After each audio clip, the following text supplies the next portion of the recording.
Welcome to the MSA Britpart British Cross Country Championship from Forrest Lodge in southwest Scotland.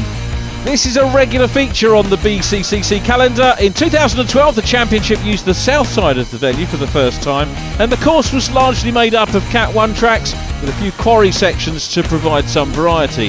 The organisers have laid on a very challenging course of nearly 9 miles in length, and the unusually hot and dry conditions are going to test crews and cars to the limits of their performance this weekend. Let's start with the clubman's event, and with newcomer Rado Kyortan and his navigator Anna Maria Piervu in the Mitsubishi Pajero. Radu's weekend didn't start out as planned when technical issues meant he had to take a maximum on the first run. But those issues were sorted and he started to post some competitive times for 3 runs, but then tragedy hit as the same issue recurred, which they were unable to fix, and sadly they were forced to retire after run number 4.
Radu's retirement left the way clear for Andrew West to win the clubman event at this round. West, along with his navigator Pete Widdup, also had a technical hiccup on the first day with his Milner R5. He had to take a maximum on run 2, but that issue was sorted quickly and they set hugely competitive times for the rest of the weekend.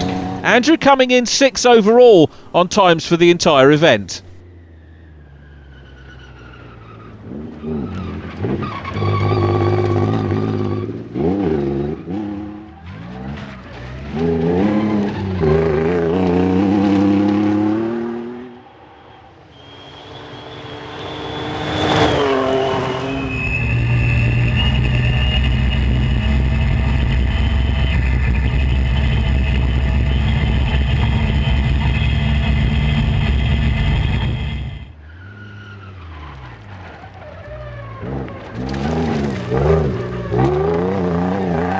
Started off with blowouts before you even got here.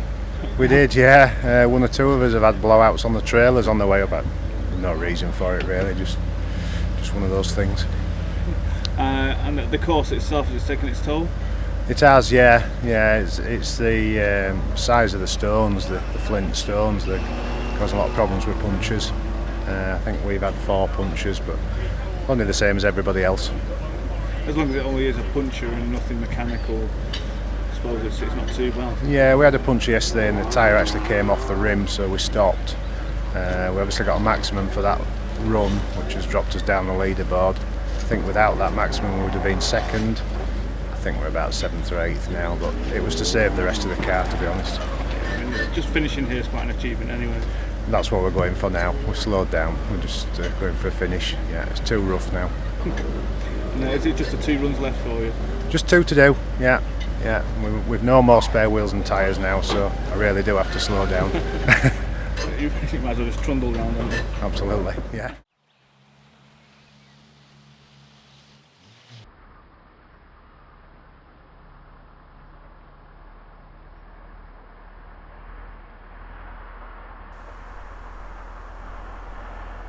And now on to the Freelander Challenge with Chris Ratter.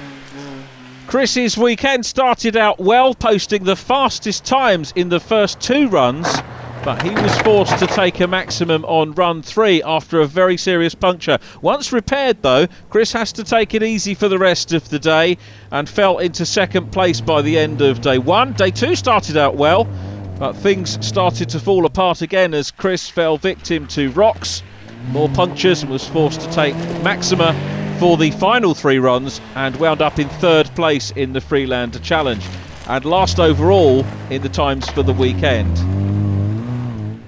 Chris did take the time, however, to explain to us what went wrong over the weekend.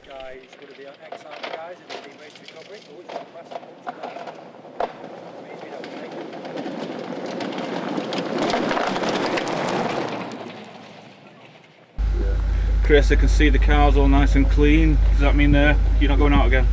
Yeah, we've decided we're classified as a finisher, but we've had such a high attrition rate on tyres. We've done 8 tyres, which would normally last me 2 years. So I've called it a halt, and we've washed it off, and we're ready to go, start loading up.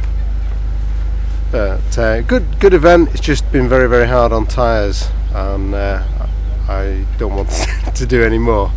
Yeah, you've done enough to get some points, and you just don't want to ruin anything else, I suppose. No, and it's just, it's the number of tyres we're going through. 8 tyres is not an insignificant amount of money, and as I say, that would normally do me 2 years worth of events. So we need to just maybe go and talk to our tyre supplier and say these are maybe not as good as they used to be, but it might just be that there's a lot of very sharp rocks out on the course. I know most other people have had a lot of punctures as well. I think Tim Morgan's had the least, and he's running on exactly the same tyres, so maybe it's my driving style is not appropriate for these rocks here. No, they look that way. But well, I suppose you're looking forward to Radnor then after this. Yeah, we're going to have a run round Radnor, and hopefully get back up the leaderboard again. So that'll be interesting.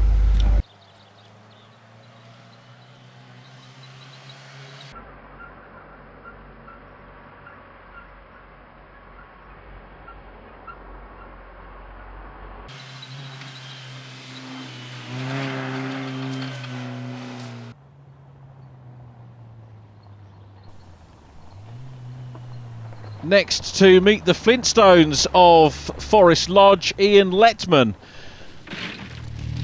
Well, Chris Ratter's bad luck translated into Ian Letman's good luck. Letman, whilst not scoring the most competitive of times on the runs, was very consistent throughout the weekend. And even though he had to take 2 maxima on the last 2 runs of the weekend, Ratter had taken 4 overall, and that meant that Letman was able to secure 2nd place in the Freelander Challenge and 2nd to last in the overall weekend times.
Welcome back to the British Cross Country Championship, round 3 at Forrest Lodge in southwest Scotland. We're looking at the Freelander Challenge at the moment. Before the break, we saw Ian Letman, a driver recovering from the rollover he had at Radnor. And now this is Matthew Morgan, along with co-driver Tim. The pair of them played the weekend tactically. The tactics being not to push the car too hard, and that way avoiding as many punctures as possible.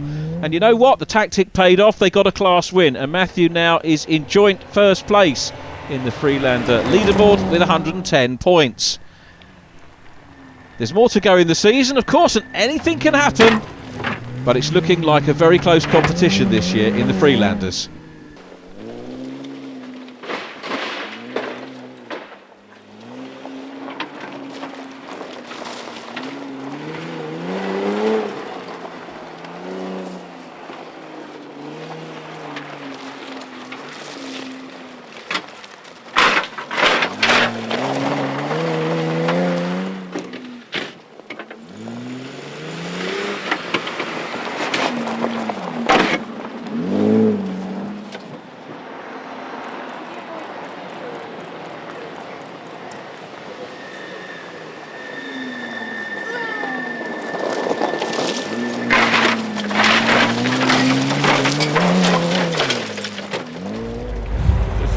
End of the day for you. It's been a good weekend. It has been a good weekend actually. Yesterday was tough. The course is fast, but there's some very rocky bits in the quarries, and tyre splitting, tyre bursting. A lot of people have had some problems. We actually haven't had too many problems this time with the tyres. Had the usual problems with the car. I think yesterday we did enough to put ourselves in a good position, and as a result of which today we were able to just nurse the car around and get a class win, which was nice. So something special on this particular circuit anyway. Oh, it's very special. I mean, this is a great track up here, and I mean, some of the fast stuff. The forest tracks are just brilliant. No, they really are nice and fast and great fun. Are you impressed with the Freelander and what it can do? I think, yes, I am. It keeps on going, and I think a lot of people have come up to us over the weekend and said maybe you've got actually the right idea in having a fairly standard car, because it's put up with a lot of stuff, a lot of stick, and we've given this car a lot of pasting and it's taken it, so it's been good fun. Alright, well, credit to the Freelander, credit to yourself. Oh, thank you very much.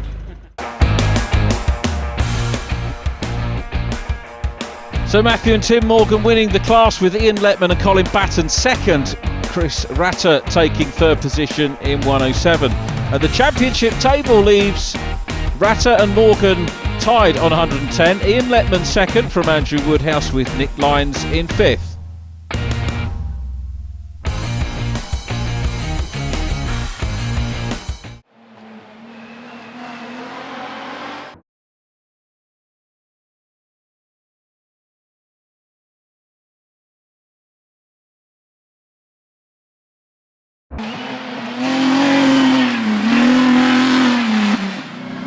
And so a look at the trophy class. Richard Kesey is our first driver. He's the vice chair of the Midland Off-Road Club, and it's his first year in the British Cross Country Championship.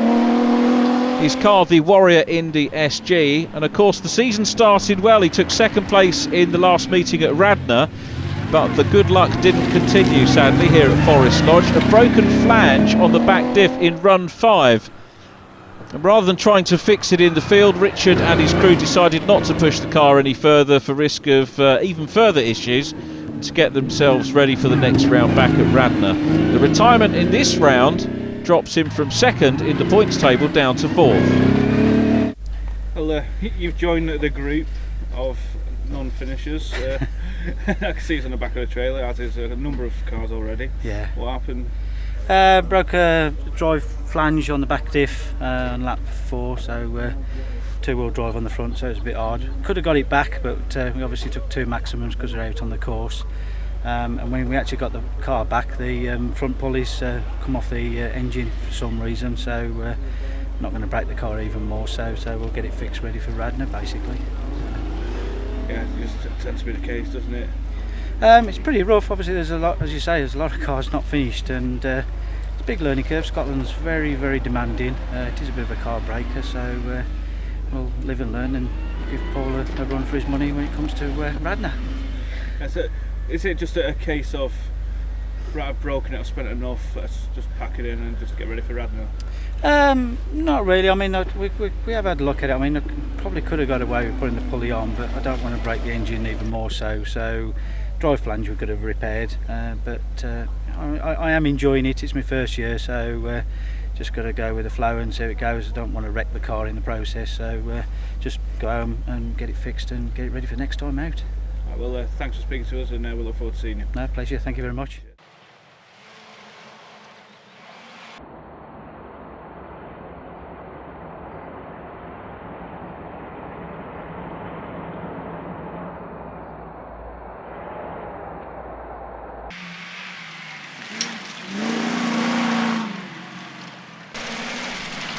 This is Mark Jakes pushing the Land Rover Special very hard, and he was in competition with Alan Thomas here, but a puncture early on meant that he had to take a maximum, and that put him behind Thomas, and he came in 3rd for this event. He also lies 3rd in the points table, but it's by no means over. He's only 14 points behind 2nd place Alan Thomas.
That's a point.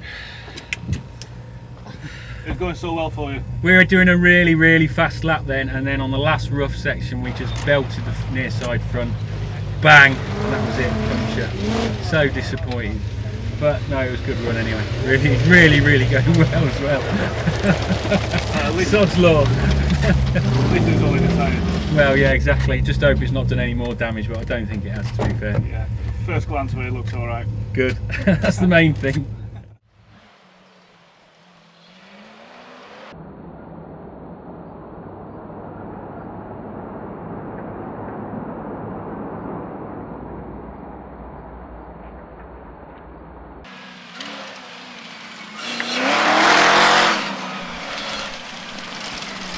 Alan Thomas and his co-driver just scraped 2nd place over Mark Jakes in their Warrior Gemini.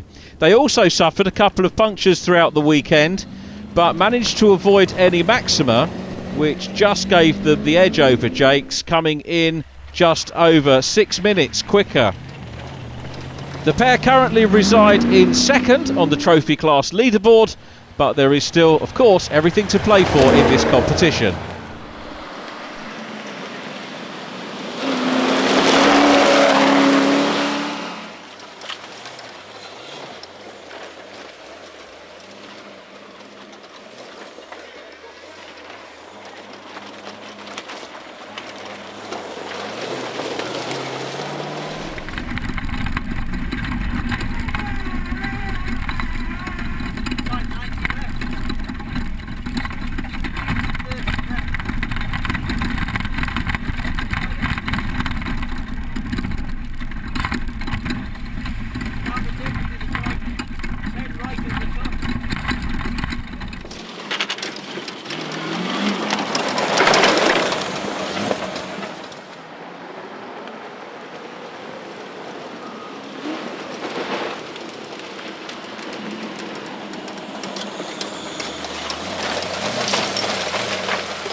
It's been a tough weekend overall. The rain's just starting now.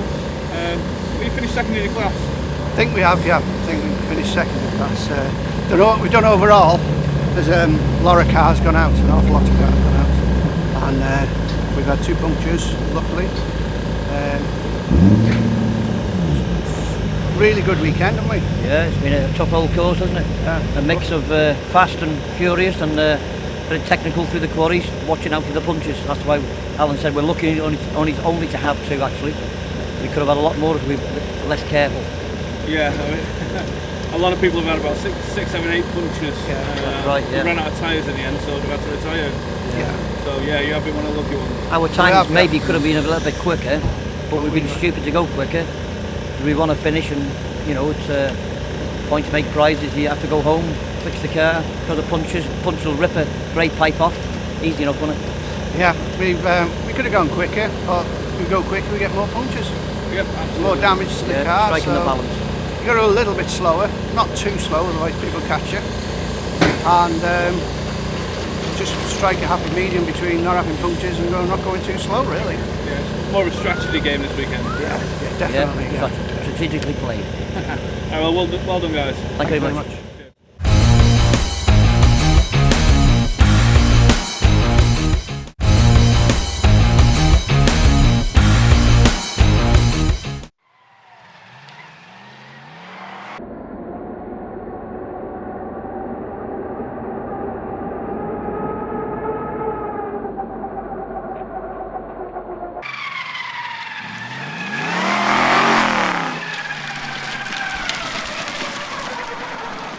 Welcome back to Forrest Lodge, part 3 of the programme, round 3 of the championship, and this is Paul Harris. We're looking at the trophy class champion from last year, and also this meeting's winner in his distinctive GSR Maxi Light. For the first 3 runs on day 1, Paul was locked in a fierce battle with newcomer Richard Kesey, who we've already seen, and it seemed as if Richard would emerge victorious, beating Paul's times in runs 2, 3 and 4. But Richard's technical issue and subsequent retirement meant the way was left clear for Paul Harris to take victory. As I mentioned earlier, there's still everything to play for in the trophy competition this year, and as we've witnessed in previous seasons, absolutely anything can happen in the British Cross Country Championship. The action is hotting up, and any one of these talented drivers could still take the title.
Did you manage to finish? Yeah, finished 2 punches all weekend, so not too bad really. Yeah, not a lot of damage to the car, unlike other people. Don't think so. I think it'll need a good check over though after this event. Warm parts and things will need to be well checked for Radnor next time. Even though it's been a tough course, have you enjoyed it? Yeah, very, very hard course. Tiring, very tiring to drive it for the 2 days. It's cut up really bad today, so yeah, it's been very hard. So I suppose it's credit to yourself, the team, and also the car for lasting all weekend. Certainly, but that's what it is in Scotland. It's survival. So round 3 looks like this. Paul Harris sharing with Claire Harris take the overall honours in the trophy. Alan Thomas and Barry Marshall in second. In the championship, it's Paul Harris from Alan Thomas, Mark Jakes third, then Richard Kesey and Adam Bridgman rounding out the top 5.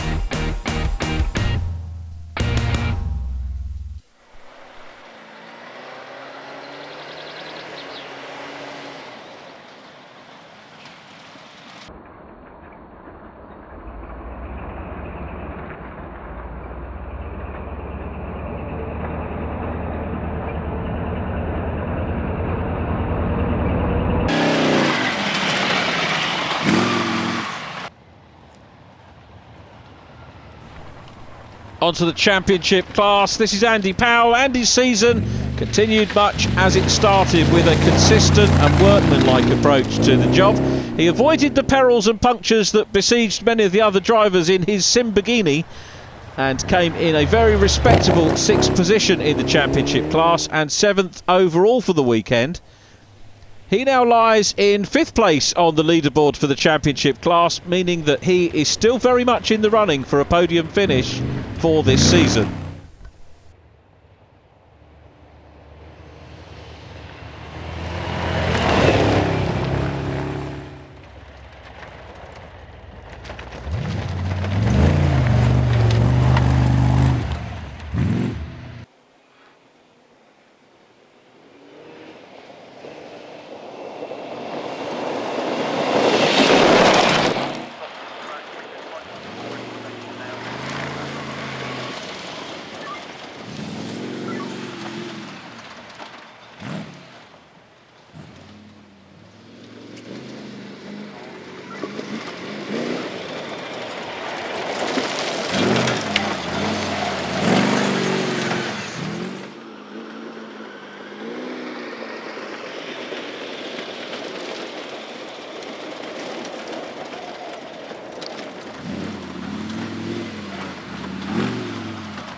Toby Jefferson also managed to avoid the scourge of this tough and demanding course by only having 1 puncture all weekend, and that one only affected his overall time by a couple of minutes.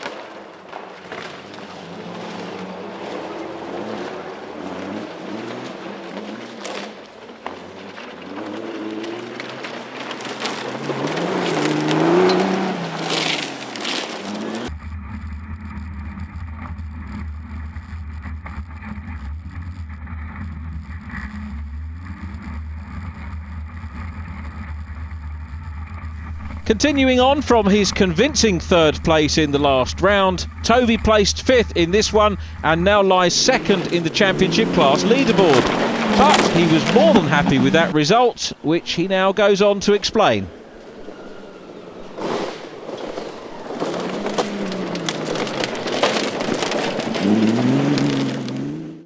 That was your last run, you look absolutely exhausted. I feel it, bruised and battered. But yeah, good end to the day, really, happy.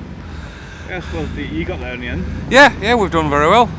Course is very nice long course, I much prefer those, but yeah, done alright. We've not had any problems. We had one punch on the last run on Saturday, but compared to everybody else, we've got away with it very lightly. Nothing's gone wrong with the car at all. Basically wash it off and get ready for the next one. Yeah, absolutely, and a proud 5th, I suppose. Yeah, very happy with that. It's one of those venues that you have to be to the get to the finish before you know who's going to get anywhere. I know it sounds a bit daft, but yeah, it's been a good weekend. Well, congratulations. Thank you very much.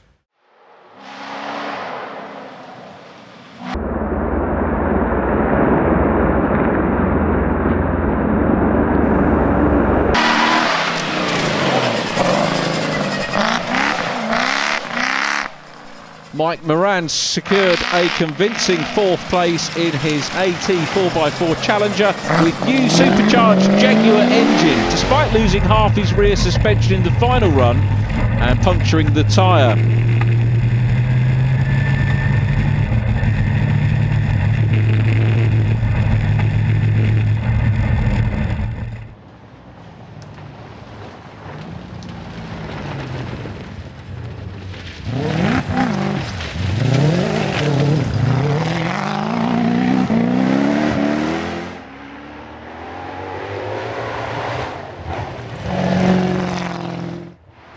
Mike, along with co-driver Tony Coyd, has everything to prove after victory in the 2012 season was snatched from the pair of them at the final meeting by the eventual champion Ian Rochelle.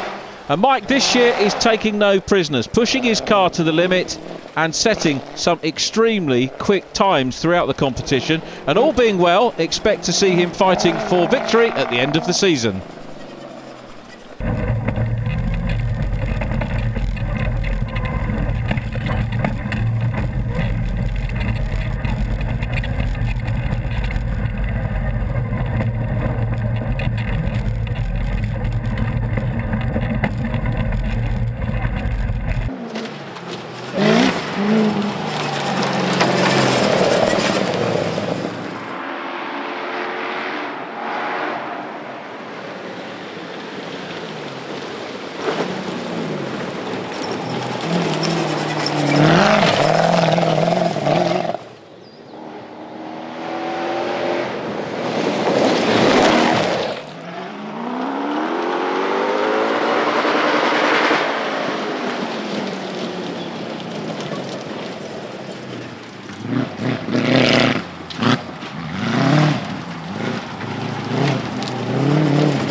So that's Mike Moran on course. Join us after the break. We'll catch up with Mike and see the conclusion of the event in part 4. Stay with us.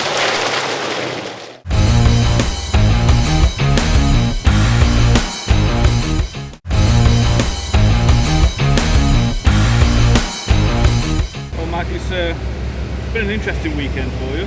Inspirational, you might say. And you think you finished 4th, which is pretty good going considering the difficulties you had. Yeah, well, 4th's a good result, especially when you're an old chap like me. It's the last lap was, say, quite entertaining.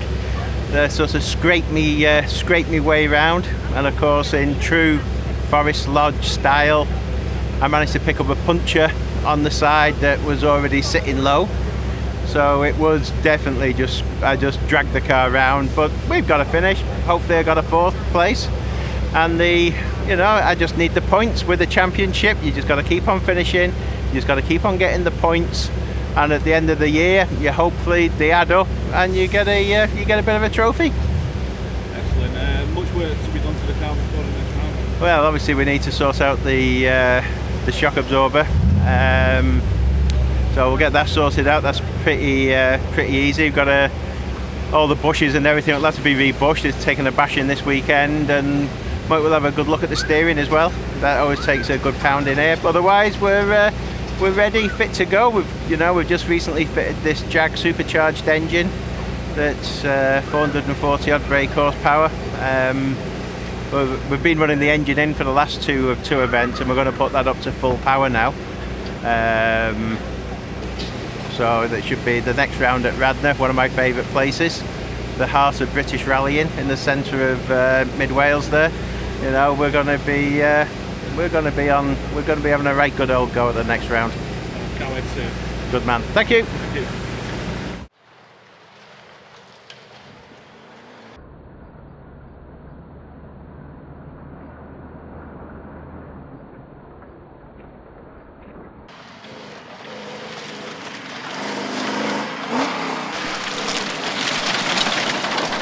So from Mike Moran we go to Paul Myers, another potential championship winner in the last round of the 2012 season, and he is again proving to be just that again this season. Paul's Land Rover Tornado escaped with barely a scratch, let alone a puncture at this round.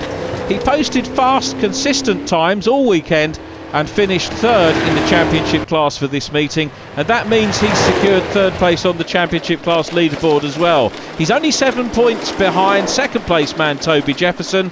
This competition getting more and more close, more exciting with each passing round.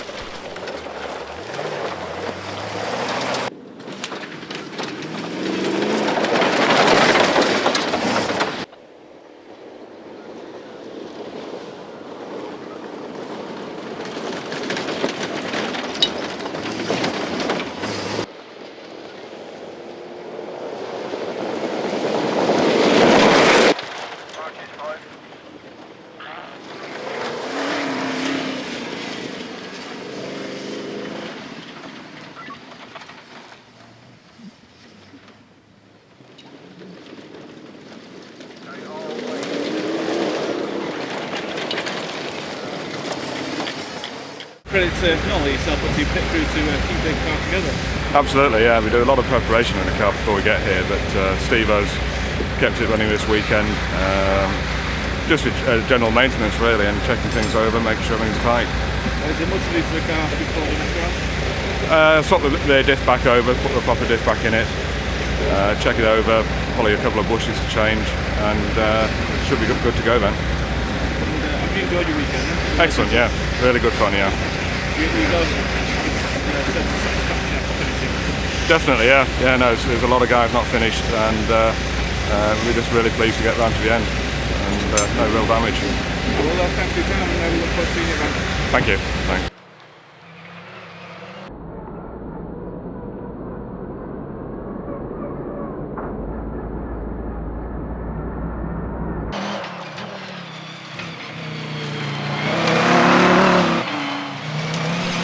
After picking up no points at Radnor, Paul Garner had it all to play for as he worked hard all weekend with strong, consistent times over both days. Paul in his GSR V10 was battling hard against the likes of Tom Hipkiss, Carl Gudgeon, Michael Hannock and Ryan Cook on day one. But luckily for Paul, each of those competitors fell victim to the unforgiving course one by one on day two.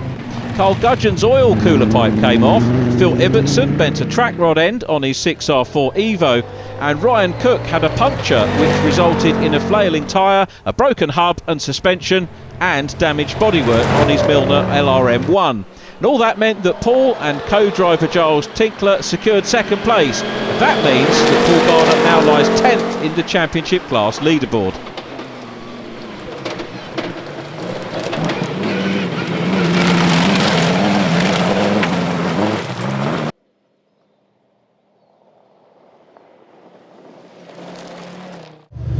So, Paul, it's the end of the day, the rain's just started.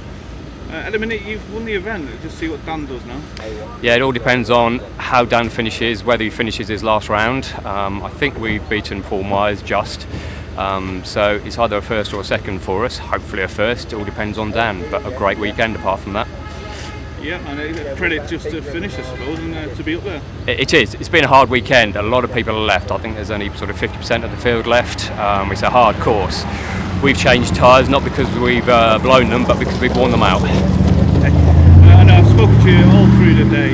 You've had minor problems, just minor technical issues, but nothing major. No, we've had a few minor issues. Now we've got to take it back, strip it down, replace things. But my pit crew and Ian Bartlett have done a great job keeping me going.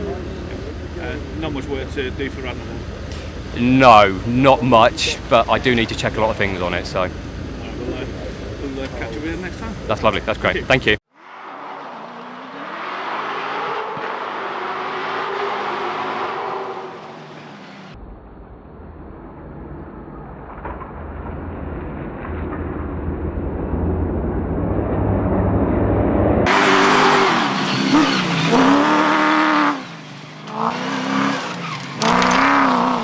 Dan Lofthouse's season continues to go from strength to strength, securing another victory in his Lofthouse Freelander Proto. Dan set the fastest time on all 6 of day one's runs to go into the overnight halt in the lead, but his hopes for a trouble-free run to victory on the second day were thwarted when the car developed a fuelling issue on run 3. Frantic efforts were made in the service area to identify and fix the problem, and with his final run time deadline approaching, Lofthouse had to do back-to-back laps, and he started his last run with just 4 minutes to spare, but he completed the course successfully.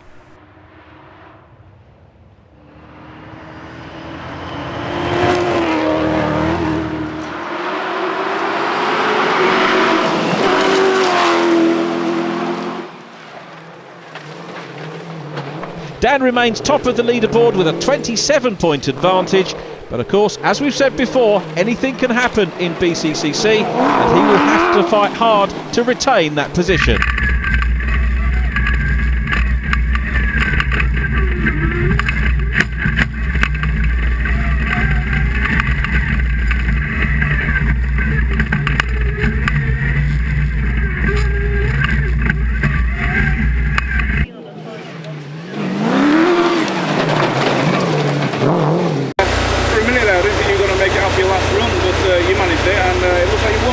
Yeah, we were fuel pump was a wiring issue, and it was a nightmare. It was the most little stupidest thing, but we found out we got it in the end, and we got the car running. We had 3 more stages to do within 40 minutes, 50 minutes. We did 3 back to back. Then we got in before the last run with 5 minutes to spare, so it's quite close. But we've had 3 good runs, no punches, no problems, 3 runs back to back. The car's just done 24 miles without stopping on probably one of the roughest stages we'll do all year. Just proves how strong and how good it is. So this is credit to not only the car, to yourself and also the team. Yeah, they did a cracking job, everyone. Johnny, my dad, to get it back up and running. So every credit to them as much as us pedalling it round to the finish. It looks like you've had a good weekend then. Yeah, good weekend. 2 out of 2. We couldn't ask for a better start to the year. And going up to Radnor, everybody's going to iron out all the problems. Do you think it's going to be a bit more competitive? I think it will be. It always is. I mean, he is a really tough venue, really tough. It's always hard on the cars. Ryan went out yesterday. Tim, unfortunately, didn't get here this weekend. Radnor will be a different story. We've got the footprint in now with 2 out of 2, so hopefully we can keep it up for the rest of the year. Well, congratulations, and we'll look forward to seeing you. Thank you very much.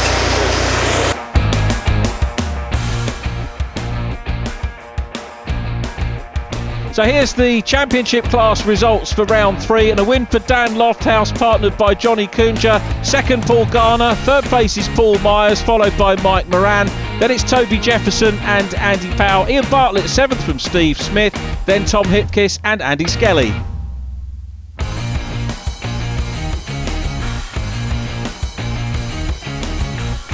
Championship positions look like this. Dan Lofthouse from Toby Jefferson, Third place is Paul Myers, fourth is Mike Moran ahead of Andy Powell, then it's Ian Bartlett and Andy Skelly. They're followed by Steve Smith, Martin Cox and Paul Garner. And so we leave the somewhat unexpected sunshine of Forrest Lodge. The drivers, crews and cars are battered and bruised. This course has been one of the toughest so far, and the retirement rate has been well above average. But that's the exact reason why this competition is one of the toughest and hardest fought in the country today. Join us next time for more intense cross-country action coming to you from the heart of British rallying, Radnor, with the MSA Brit Park British Cross Country Championship.